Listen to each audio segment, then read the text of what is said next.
All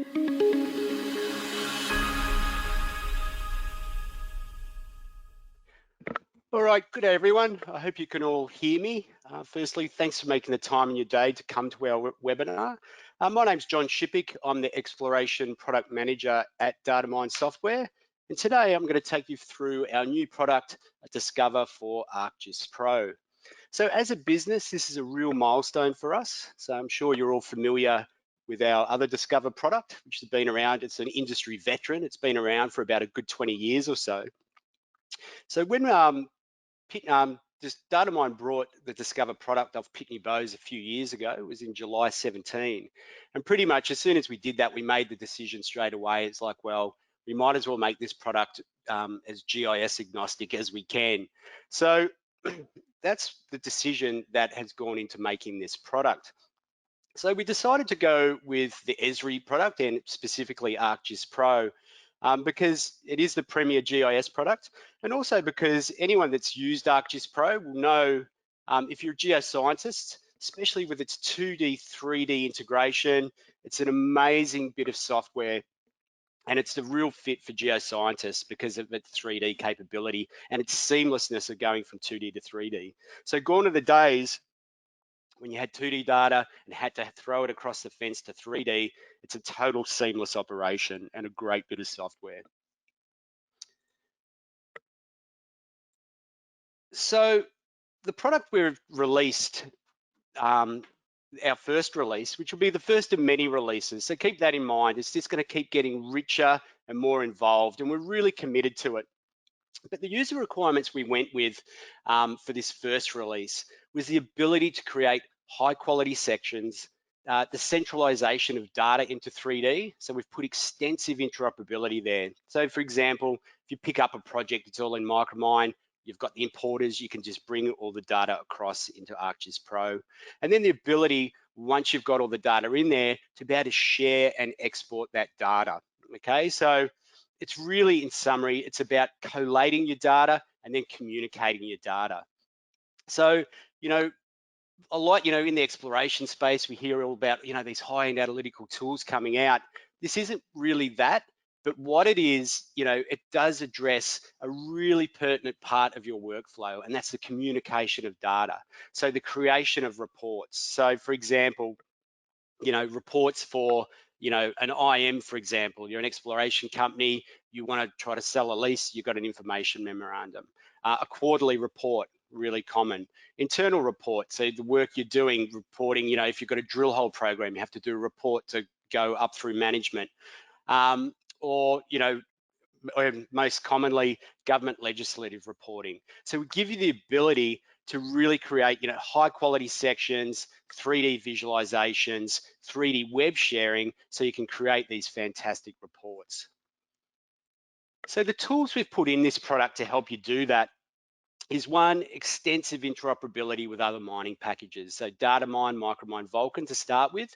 So 2D and 3D imports. So you've picked up a project, it's all in Micromine, sure, you can bring it all into ArcGIS Pro now.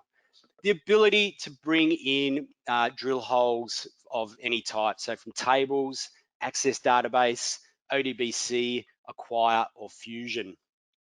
Also, drill hole display, so the ability to display drill holes in 2D plan, in 2D section, or in a 3D scene.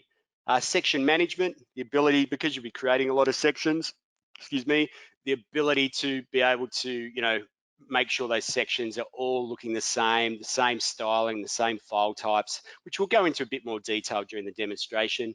And finally, the ability to be able to web share, to be able to take drill holes, all your 3D scenes, and be able to share that on the web. And that's pretty much what our first release is. So before I go into our demo, I'm going to start from the endpoint. So here's an example of a report that's been put together with ArcGIS Pro. So this is a small exploration company. So you can see straight away all that, so every map, every section, every 3D scene was created with ArcGIS Pro and Discover for ArcGIS Pro as the add-on. So we go through, got some nice geology, keep going, and we come across this 3D scene. So this was all done with ArcGIS Pro, drill holes put in by Discover, we have the ability, you can digitize on section and bring that into 3D as polygons, and then you can share that as a 3D scene, which is what we've done here. And you can see, you can link out to this as a web scene. So you can look at that if you ever want to have a look at any of these. Just get onto the DataMine website under ArcGIS Pro. They're all there, and you can see just how great these web scenes are. And I'll show you a few as we get along with the demonstration. So moving along, its report, you can see we've got a section here, we've got a long section, and you can see the first thing you'll notice is another couple here, is just, we've produced lots of sections, lots of long sections, but we've also got this commonality of style. So we've got a thing called a section template that assists with that in our program. So you can style everything exactly the same every time and really quickly. And then because the sections and the way we've architected everything, you can edit and annotate using all of Esri's fantastic editing layout capabilities. So this is then all native Esri, editing and annotating. So you'll see this, it looks like a really high quality section. This hasn't gone out to a CAD file, which a lot of programs. So if you've got a lot of, 3D programs, the create a section has to go to a CAD file, make it look this good, put it in a report. This is all done natively in ArcGIS Pro. The only time it left the program was to come out as a PDF, okay? So still moving through, you can still see that commonality among sections, same style, same high quality sections, okay? So from here, I'll just get into the demonstration. So you'll see here, we've got ArcGIS Pro. Pretty straightforward. Everyone will be familiar with this that's used it already. And when you get the Discover plugin, basically you get this one tab, and you'll see most of it's grayed out because you have to create a drill hole to launch all of this.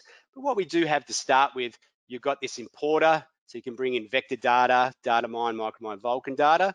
And in this case, we're just going to bring in some point data from a tab file, okay? So it's really interoperable with tab. So just here, and this is a geochem file, give it a projection. So the great thing about this, any files, you can put a projection on it and it will write it into where you want. So you can take files from a mining program, bring it in as a GIS, as long as you know what the projection is. So what that does, it brings the tab file in and it saves it as a feature class within ArcGIS Pro. So you'll see it's placed it where it should be. And then what we can do, one of the other features is our legend editor. So mostly Esri relies on its own symbology, which is fantastic. Most of you know how that works. It's different to map info, as you have to append a style to an attribute. Now, because we're geoscientists, we're going to have lots of data, but we want it to be styled with the same attributes, right? So for example, if I've got geology or lithology, I can go through and give it its own style, and I can use our patterns to make that, give it a real geology feel to it, okay? Just trying to find one's a bit more extensive. Okay, so you can see, all the patterns, it's all there, provided through our pattern support. But the main thing that the legend will give you, it's the ability to be able to sync all different data types. Yep, so Esri, points, lines, so you've got so many different data types of this product. You've got 3D drill holes, 2D drill holes, 2D surfaces, 2D points, lines, polygons, and you want that same style to go across it. You can do this with this legend. So the way we do that is we can apply a legend to a layer, okay? So if we go map, give the feature layer is these points, the column is geology, and the legend we're using is this Hill 800 surface. So if I run that, it'll give the colors that were in that legend to that layer, okay? So that's a real productivity tool. So the other thing we're going to be doing with the legend editor, it's going to be a real central point for us. So we've put in a lot of features, but we're going to put in a lot more. So we want to put in importers for, reference tables from Acquire, importers from reference tables from Fusion, the ability to import Esri domains and be able to make legends out of that. So this is the one place where you can keep and style everything the same, okay? So now we're going to go and we're going to start looking at our drill hole importer. So you'll see this is where you bring in your drill holes. So you can bring in table data, Excel, CSV, access data, Acquire. So just so you know, I'm not too sure how many of you know, Acquire is a sister company. It is owned by the Datamine Group. Fusion, so we're looking at really, extensive interoperability with Acquire. Fusion, Datamine, so if you've got Datamine tables, ODBC, you can create a direct ODBC link, and import a project. So if you've created Discover for ArcGIS Pro project and you want to share it to someone, you can, no problem, using export and import of the project. So for this demonstration, we're going to bring in data using Access. So the first thing I'll do is select an Access database. I'll give it a CRS. So in this case, it's 6655. Now, that just links to Esri CRS, and it can handle, one thing it can handle is trenches. A lot of programs can't. It can also handle nothing in the section. So some of our potential clients we've been speaking to wanted the requirement to say, we're just doing long traverses, we're a long way off drilling, but we want to be able to put in the topography and drape the surface on the top of that without drill holes or trenches in it, which you can do with this product.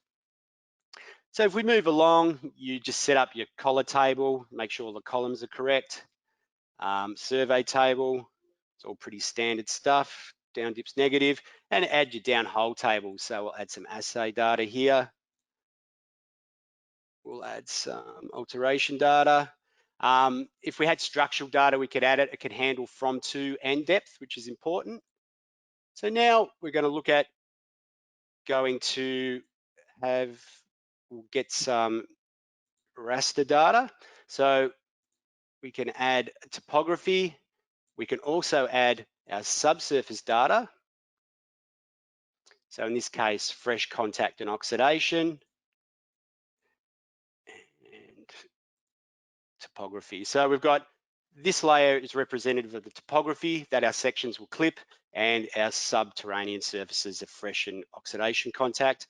Now, what else we can do is we can add a geology layer, and what that will do, it'll drape and color the surface topography clip with the shapefile that we've got on top of there, or feature layer.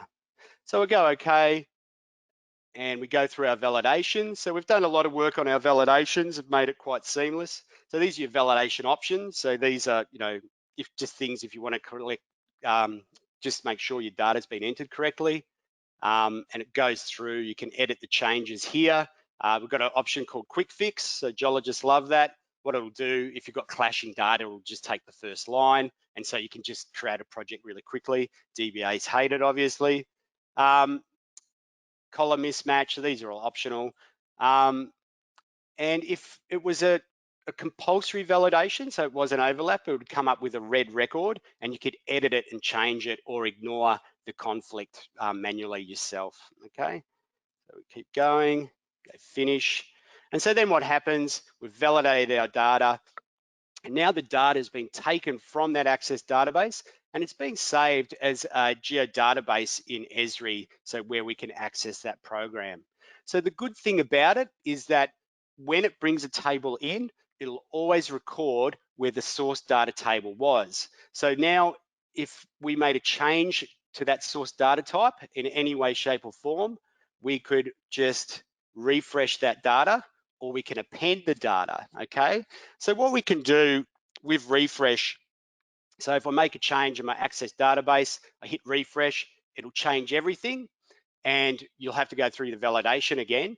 But just say I've just added one line, or I've added 5 more assay results to the end of a drill hole, I can just append the data and it'll only validate on that new data, okay? And then once the data's in, I can refresh the view and it'll recreate the scene that I want. So if I look at this, you'll see now I've got my topography, I've got my drill holes, and I've got my surface data all in one place. So the first thing, as Esri, it just brings in and colors on unique values just randomly. So we're gonna, as we did before, we're gonna apply a legend to our surface layer just to keep that continuity of coloring. So,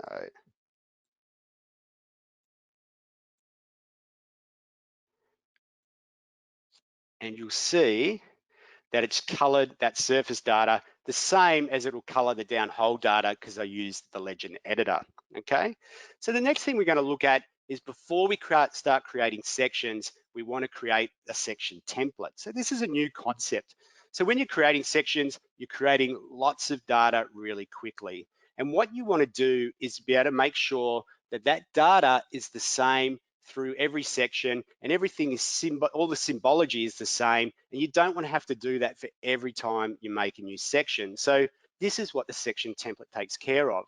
So if you look here, if I come to this database, I'll go in here and you'll see if down here I've got a section template, and basically it just comes with a point, line and polygon, so you can draw it a point, line and polygon on a section. But if I import an existing section template, if I wanted to annotate a new section template, I could do it there, but I'm going to import one that was existing already. I'll go okay, I'll go run. And so what that does, I'll refresh this, it creates alteration, geology, or zone working. So these are tables. So now every time I create a section, it'll create these 4 tables associated with that section. So it'll be section 1 alteration, section 2 geology, okay? But before I do that, I want to apply a symbology to each of these tables. So every time I create a section, it gives that table the same symbology, okay? So here's geology, go run. And what that does, it saves that layer file. Now I could get it from a layer file, or I could get it from an existing layer over here in the program. And I'll go alteration as well. And I'll give that, go run. Okay, so now my section template is ready to go. So now what I can do is start generating sections. So the way I do that, hit generate section. Now I can generate a section, I can create a line dynamically, or I can select a line that I've been given to create the section, all right? Also, I can do polylines as well as line sections. So a lot of engineering companies would follow a road and they want a section of where the road is. You can do that with polyline section. But for this case, we're just going to do a line, and we're going to create our lines. But before I do that, so the other thing we could do, you can do multiple sections. You can change the drill trace. You can add an existing downhole style, so it'll style the downhole drill holes as you go, and you can decide what surfaces you want as well. So in this case, I'm going to color my subsurface blue and purple, and I've got this, and I'm going to style the drape with the legend. So the legends come back again, okay? So what I'm going to do, if I go define, I'll go create line, do that here, and go apply. So what it's doing now, it's creating a set of sections, all with that name. It's going to create the topographic surface that's being draped with what the legend did based on that shapefile with the legend color. It's going to create the subsurface layers, and it's going to create the drill hole traces, okay? What else it'll do as well is it'll save in the section template layers that we created as well. So when we start editing onto this section, it's easy just to be able to go edit onto the section layer, which I'll show you in a second. So you can see already the geology color, because it's the same as what we did with drilling, we've got has been draped over that topography, and it's just writing out the section template layers. Might take a second, and you can see it's created these section template layers with the section name and what the layer type is, and given it, appended the layer symbology to it, okay? So let's do that again. So also, you can just go discover, you can toggle on the envelope to see where you've done it before. You can toggle on the label to the envelope, and we'll generate one more section. Everything should be the same. We'll put that through there, and I'll go apply. and it does the same thing again. So what it's doing, it's writing out all this data into your drilling.gdb, which is in your catalog, which is on your desktop. And again, it's creating topography that's been draped, the subsurface layers, the drill holes, and the section template layers again, so we can start editing into those. Won't take a second. And you'll see it's written out same symbology as the section before. So we're not mucking around, having to bring symbology in. It's all done automatically. So the next thing we can do is we can do downhole data. So we can start to style because drill holes have specific things that how you like to style them. So you would have seen this before. So you can put text, line graph, bar graph, trace shade, and structure ticks. Okay, so if you've got structures and it does the apparent dip of where they cut a section, you can put that on too. So what we're going to do for this case, we're just going to do a trace shade of assay gold because it's a gold deposit. I'll make it about 3 mil. And again, there's my section. I'm just going to use that legend assay, and I'll go okay. I'm going to put some text in there. So assay gold. I don't want any of the null values in there, so I'll cut that off at 0. Size is 5. Select a legend again. Color it that. The offset, I'll go about 4, and I only want it to 2 decimal places. Now, because this is a copper gold deposit, I want to see what the copper's doing. So I'll go copper, make the maximum of that line graph 20, make it a nice red color. I'll go off to the other side. I'll make that -3, go okay. And then I'll apply that to all two of my sections and my plan. So now it's styling the downhole data based on my legend and what I'd like to see in there. So I can save that downhole data style. And so whenever I create a new section, I can add that into the generate section, and it will put that in as a style. So I don't have to do it as a separate process. So that'll just tick away, color the three maps. Might be a second.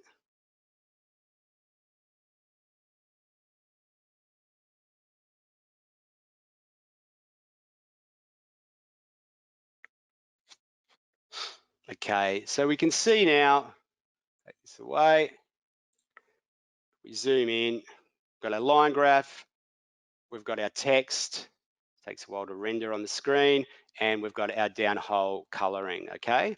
So what we can do now, and you can see all the same continuity through plan, section, and both these sections. So what we can do now is we can start annotating our section. Now this is really easy because we've set up the section template already, okay?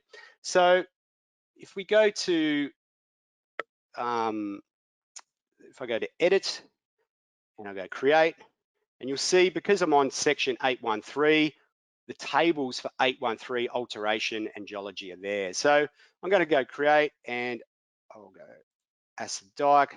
So I'm just going to roughly put some rough geology here. Let's go basalt, just so you get the picture. Have to excuse my poor digitizing. And let's go sandstone.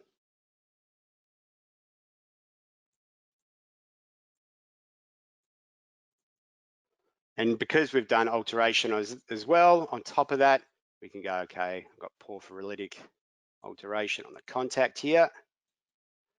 And I've got silica over this side, okay? Never happens like that, of course, but it does for this demo. And I'll do the same again for this section over here.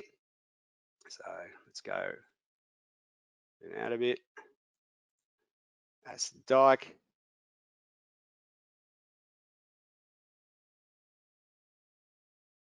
Basalt. Oh, haven't clicked that yet. Basalt.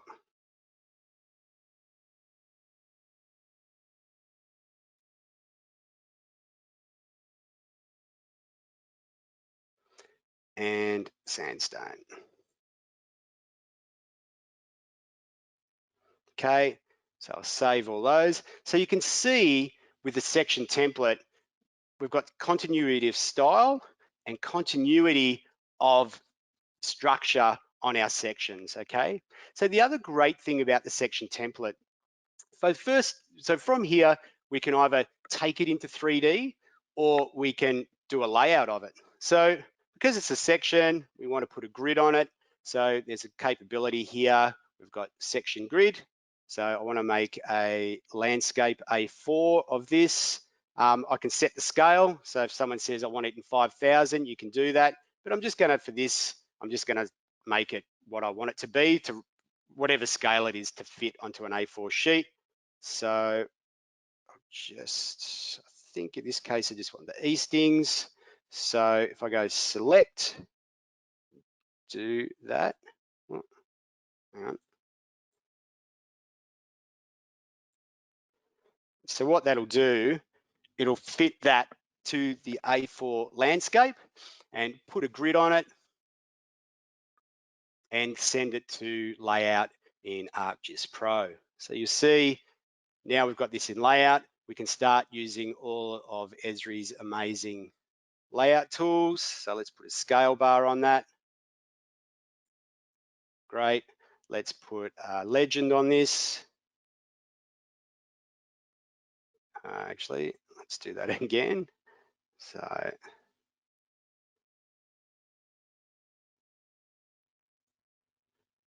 I won't bother, I'll just leave it like that.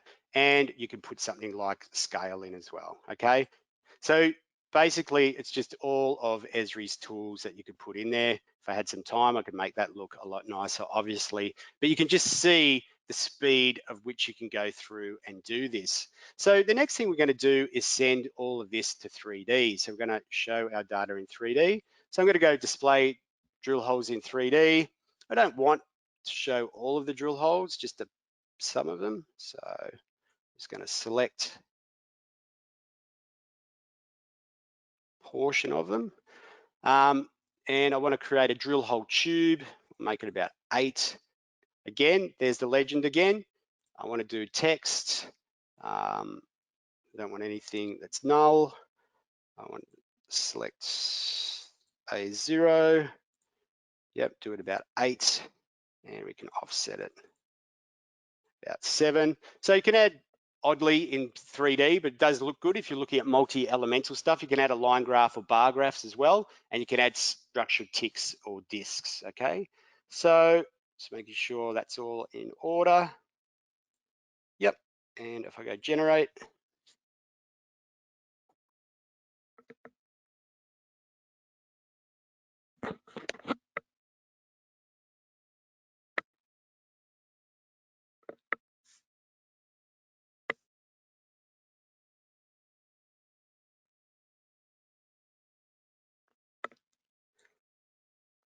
and what that will do is bring all of this data into a 3D scene.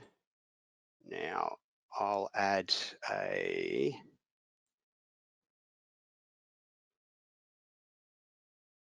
being Esri, I can just add a surface layer to this, world imagery. Okay, so now I can see I've got my drill holes and they're labeled and colored in 3D. So what I can do now is, and this is probably one of the most powerful tools we've come up with for this release, is we can take all of our section templated data and send it as polygons into 3D with the same styling. So let's go this table to 3D. And what it does, it's, okay, these two sections, I want all the data on those two sections and all the data that's in geology or alteration table, and I want to send that to 3D, okay? So this is, again, the power of the section template. So you've got sections, so just say I've got geology, I've got section 1 table, section 1 geology, section 2 geology, section 3 geology. I want to send that to 3D. I can just make it one table called 3D geology. So because the section template knows how you like to organize your data, it can amalgamate it all back into one thing. So there's a real benefit to that. So we'll run that and it'll send it into 3D. And so what it's doing now, it's just writing it out as one file called geology. So I might have had 100 sections, but I've got one file called geology 3D. Okay, so, and once we've got that, then we can export that as a DXF and we can send it to any other program that you want. So any program that can handle a DXF, you've got the strings for that now. So you'll see it's brought it into 3D. It's got the same attributes.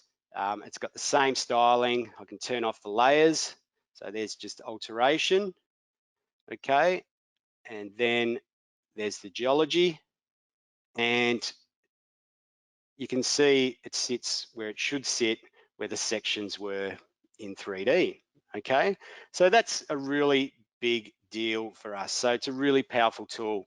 You know, annotate on a section, send it to 3D. The other tool like that you can use is if we go to section template, we've got this section to 3D image. So if I grab this and just whatever I put on this section, I can go to send it to 3D. So this is a really powerful tool as well, because I can do things like I can create a section. I can, using the imagery georeference tool, I can register on like geophysics or an existing, you know, section map from a report, and I can send that to 3D. Okay, so you'll see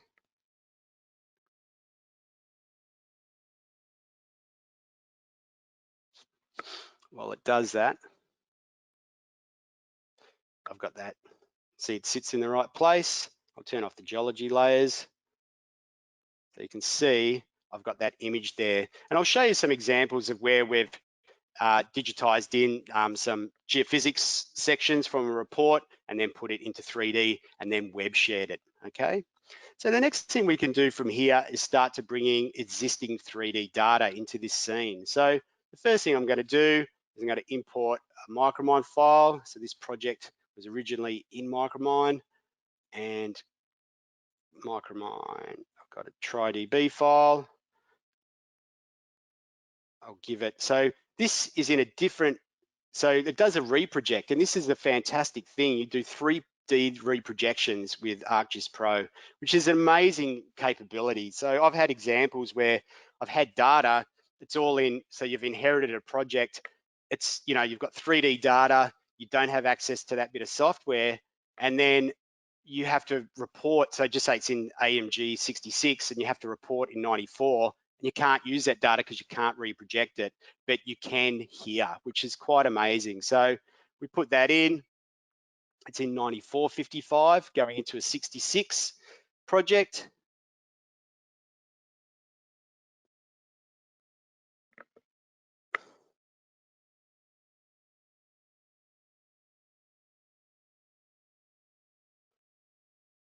And you'll see, should come in shortly.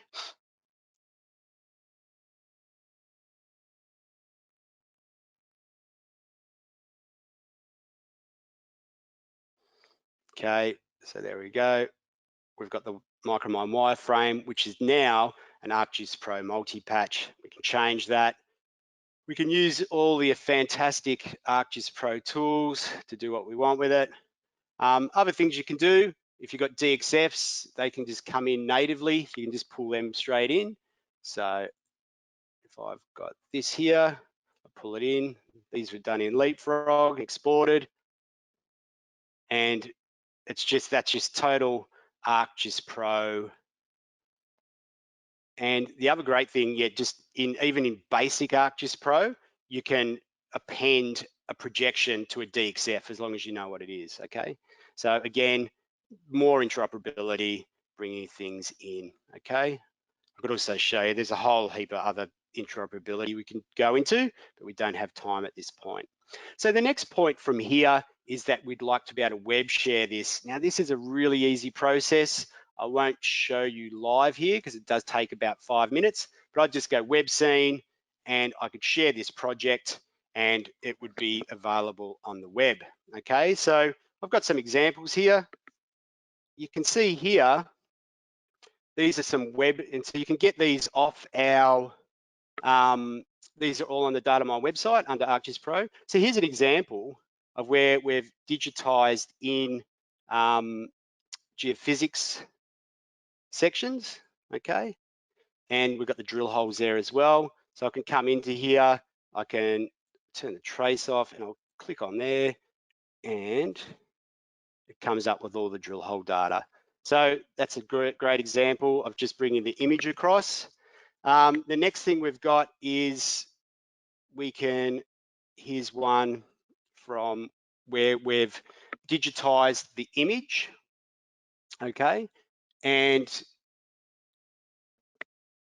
so we've digitized the image and we've brought it in as polygons into a web scene and with our drill holes as well. So some of the great, so this can now go out to a user within your company or as public data. And what we can do is that it's got amazing capabilities. So I can use the ruler tool on this, for example. I can go, okay, go new measurement. Okay, this old waste dump, how high is it? Oh, it's 12 meters high, great. Okay, this area, how high, how big is it? It's 9 meters wide, so fantastic. So just a fantastic bit of kit, and you can see a lot of the examples of this on our ArcGIS Pro web page, okay? So from there, let's just lastly, so that's the demonstration finished pretty much. So you'll see this is what's coming up. So 2.6 is going to be a monster release for Esri. So we've got hold of the beta already and some fantastic functionality going in there that's totally applicable to geoscientists. So the first is the ability to handle voxels. So to go along with that, we've got a voxel importer. So the voxels that ArcGIS Pro will be able to handle are NetCDF. So we're putting in importers for GeoSoft, Vulkan, Micromine, and DataMine to be able to take those voxels and bring them into ArcGIS Pro. It's amazing functionality. They've already got ISO surfaces, the coloring's great, it looks fantastic. Also, as well, in our next release, we're going to be putting in lots of planning tools, drill hole planning, point grid planning, really popular tools in the old Discover. So we want to be able to bring them across and just support for ArcGIS Pro 2.6. So on from there, we've got a really full roadmap. Let's wait for that to update. So at the moment with Discover, we've got our own mobile apps, iOS and Android. And so we're going to integrate ArcGIS Pro with those. We're going to offer Affine and MindGrid support, keep going with the interoperability, SegWi, SERPAC, OMF, WinLog, GINT, and GoCAD. Heap more drill hole functions, compositing, alpha, beta, XYZ, point from drill hole, downhole clip, downhole merge, and then the raster tools. So we've got a really full roadmap. We're just going at full steam ahead. So here's just a schematic of how our mobile works. It's built for a geologist, basically. You don't have to go through web services. It's a straight desktop to mobile exchange, which is really handy if you're in a field or a camp that's got no internet. Also, it's got really niche tools for geologists, like compasses. We're putting in things like, being able to, get an XRF feed from Avanta, all these sort of things that are built. So just really geologically niche bits of functionality to go into that product. Thanks very much. Feel free to reach out to me. It's john.shippick@dataminesoftware.com if you have any more questions or just through information on the DataMine website. Okay, thank you very much.